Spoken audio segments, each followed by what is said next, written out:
आप देख रहे हो जनखबर, आपके साथ में आंचल श्रीवास्तव। आज की ये खबर सिर्फ एक कोर्ट की पेशी नहीं है, ये खबर उस डर की जिसे सत्ता से सवाल करने वालों को इर्द गिर्द खड़ा कर दिया गया है।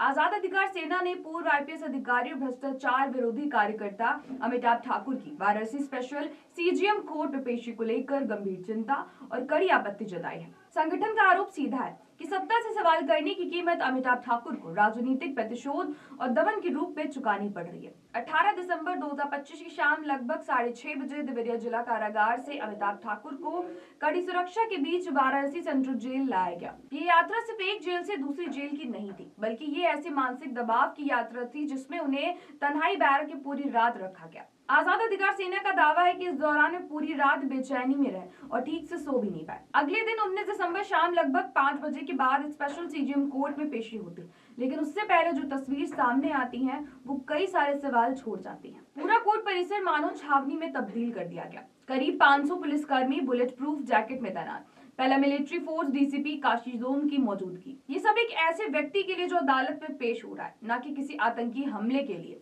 कोर्ट परिसर के अंदर मौजूद लोगों और वाहनों को बाहर कर दिया गया और फिर सामने आता है सबसे चौंकाने वाला आरोप। प्रिजन वैन से उतरते ही अमिताभ ठाकुर को बॉडी कवर से ढक दिया गया। संगठन का कहना है कि लगभग 200 पुलिसकर्मी ने 1 मिनट तक लगातार सीटी बजाई और ये सब पहले से ब्रीफिंग के तहत किया गया। वापसी के समय भी यही प्रक्रिया दोहराने के निर्देश थे। सवाल उठता है कि क्या ये सुरक्षा थी या अपमान और डर का प्रदर्शन। आजाद अधिकार सेना का कहना है कि ये व्यवहार लोकतांत्रिक मूल्यों के पूरी तरह खिलाफ है। कोर्ट के अंदर अमिताभ ठाकुर ने खुद अपनी सुरक्षा को लेकर गंभीर आशंका जताई।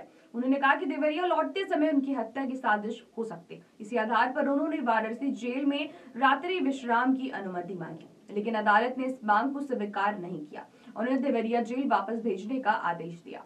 ये पूरा मामला एक एफआईआर से जुड़ा है जो 8 दिसंबर 2025 को वाराणसी के चौक थाने में दर्ज की गई थी।